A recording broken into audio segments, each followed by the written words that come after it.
সব দলের অংশগ্রহণে যে নির্বাচনের যাত্রা সেটি কিন্তু শুরু হয়েছে। নিউজে আসছে যে সব দলের অংশগ্রহণ কেন, যেই জাতীয় পার্টি আওয়ামী লীগের আমলে 15 বছর ছিল বিরোধী দলের ভূমিকায়, সেই জাতীয় পার্টির নেতারা কিন্তু হঠাৎ ছাড়পত্র পেলেন এবং তারা এখন আর দোষর নেই।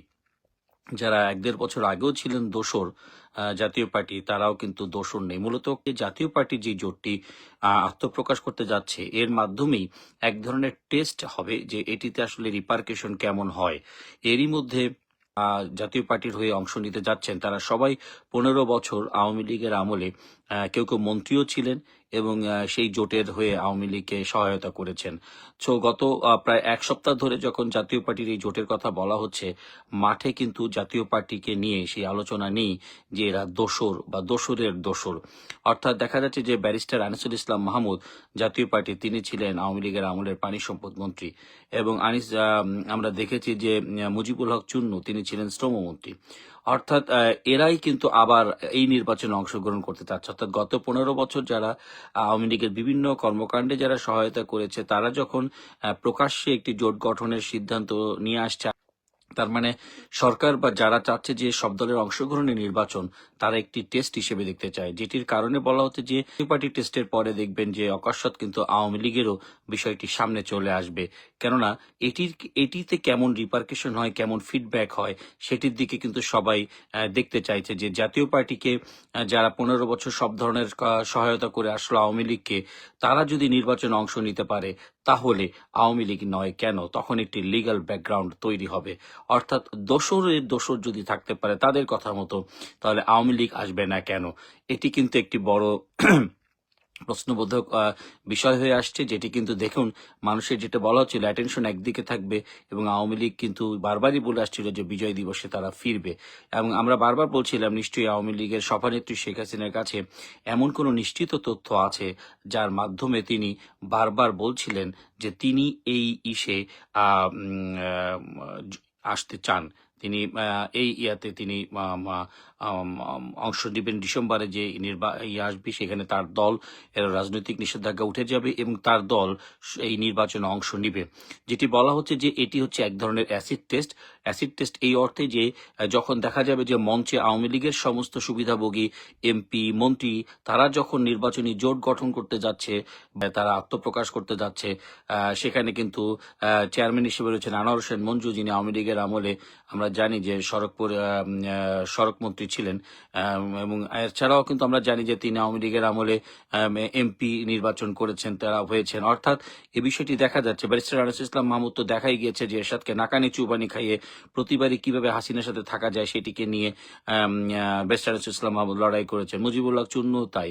অর্থাৎ জিএম কাদেরকে প্রায় এক ঘরে করে দিয়ে তারা কিভাবে শেখ হাসিনাকে সাথে নিয়ে নির্বাচন করা যায় সেদিকটা করছে। যখন জাতীয় পার্টির এরকম মানে প্রকাশ্যে ঘোরাফেরা এবং তাদেরকে নিয়ে এই নির্বাচন, তখন কিন্তু দেখা যাচ্ছে যে আপনারা লক্ষ্য করে দেখবেন যে অন্য কেউই কিন্তু টু শব্দ করছে না। যাদের টু শব্দ করার কথা এনসিপি, তারা এখন প্রায় মাঠে ঘাটে মার খাচ্ছে।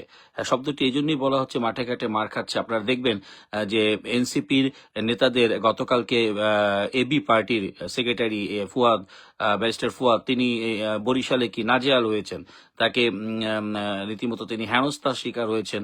তাকে ভুয়া ভুয়া বলে এলাকা থেকে, তারই নিজ এলাকা থেকে মানুষ তাকে বের করে দিয়েছে এবং আমরা জানি যে ঠিক একই অবস্থা সমস্ত এনসিপি যারা নেতাকর্মী আছেন, তারা কিন্তু এলাকায় এক ধরনের নিগ্রহের শিকার হচ্ছেন এবং তারা যেখানে যাচ্ছেন সেখানেই কিন্তু পাল্টা মবের তারা শিকার হচ্ছেন, পাল্টা হেনস্থার তারা শিকার হচ্ছেন।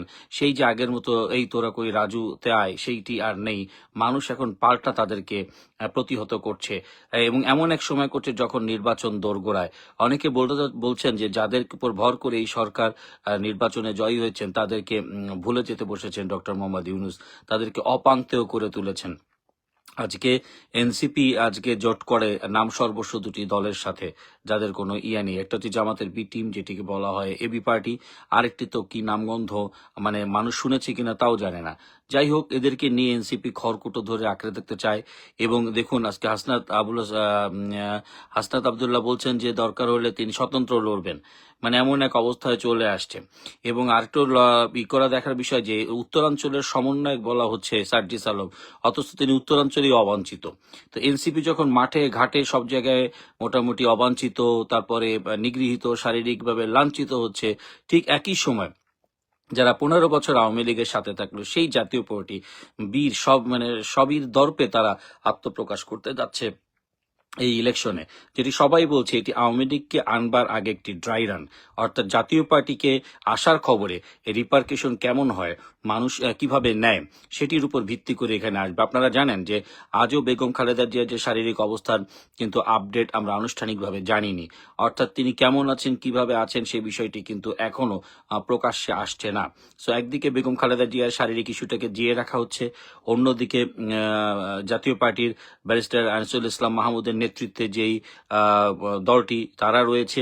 অর্থাৎ বলা যেতে পারে যে এইটির একটা বলতে হবে যে ইউটার্ন, যেটি বলা হচ্ছিল যে ডিসেম্বর মাসে যে কোনো সময় এই ঘটনাগুলো ঘটবে। এরা যখন জাতীয় পার্টিকে নিয়ে আসবে তখন অবশ্যই লিগ্যাল পয়েন্ট অফ ভিউ আসবে যে দোসরদের যদি তাদের আওয়ামী লীগ যদি দোসর হয়ে থাকে তাহলে জাতীয় পার্টি কি, তারা যদি রাজনীতি করবার নির্বাচন করবার যদি পায় তাহলে কেন আওয়ামী লীগ নয়। এই এই গ্রাউন্ড তৈরি হবে এবং এই গ্রাউন্ডের উপরেই কিন্তু আদালতের মাধ্যমেই আওয়ামী লীগের রাজনৈতিক নিষেধাজ্ঞা উঠে যাবে বলে এখন পর্যন্ত যারা সংশ্লিষ্ট বিশেষজ্ঞ মহল, রাজনৈতিক মহল, তারা বর্ণনা করছেন বিভিন্ন মাধ্যমে। এবং আমরা তাহলে দেখতে পাচ্ছি যে আপনারা জানেন যে গতকালও সাবেক প্রধানমন্ত্রী শেখ হাসিনা প্রায় 3টি নির্বাচনী আসনের লোকদের সাথে কথা বলেছেন, আমরা জেনেছি, এবং তাদের প্রত্যেককে কিন্তু নির্বাচনী প্রস্তুতি নিতে বলেছেন এবং তারা তাদেরকে কিভাবে মানুষের দোরগোড়ায় গত 15 বছর আওয়ামী লীগের শাসনামল তুলে ধরা যায়, কিভাবে বলা যায় যে আগেই ভালো ছিলাম। মনে হয় যে এটি এখন একটি জাতীয় প্রায় সংলাপে পরিণত হয়েছে। প্রতিটি মানুষ, সেটি একেবারে নিম্ন শ্রেণী পেশার মানুষ থেকে উচ্চ শ্রেণী পেশার মানুষ, সর্বস্তরের মানুষের মুখে এখন একটাই শব্দ, একটাই বাক্য, সেটি হচ্ছে আগেই ভালো ছিলাম। তারা তুলনা করছে যে আগের যে অবস্থান, সেই স্বপ্নের সেই অবস্থানটি যেটি তৈরি করেছিল, সেই অবস্থানটি একমাত্র আওয়ামী লীগের দ্বারাই সম্ভব। যেটা বলে থাকি সেটা হচ্ছে যে আপনাদের জানিয়ে রাখি যে ইতিমধ্যে আমরা দেখছি যে জামাতের সাথে বিএনপির একটি প্রায় অপ্রকাশিত বাকযুদ্ধ শুরু হয়েছে।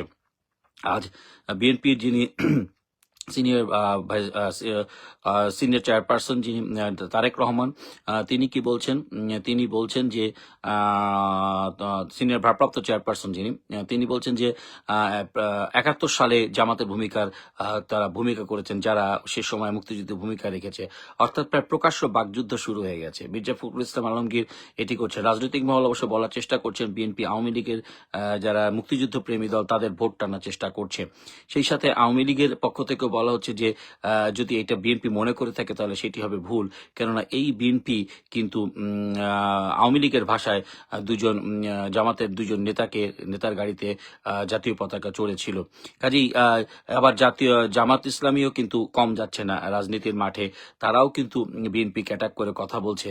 স্বয়ং শফিকুর রহমানও কিন্তু বলছে যে যারা নির্বাচন করে করে ঘুম হারাম করে ফেলেছিল, এখন তারাই হচ্ছে যে নির্বাচন পেছানোর ষড়যন্ত্র করছে। অর্থাৎ নিশ্চয়ই ডক্টর শফিকুর রহমানের কাছে স্পষ্ট মেসেজ আছে যে বেগম খালেদা জিয়ার শারীরিক ইস্যুকে কেন্দ্র করে নির্বাচন পেছাতে চাইছে বিএনপি নিশ্চয়ই মাঠে 1 মাস আগে গিয়েছে এবং গিয়ে নিশ্চয়ই তারা মাঠ দেখেছে, মাঠ কিন্তু তাদের অনুকূলে নয়।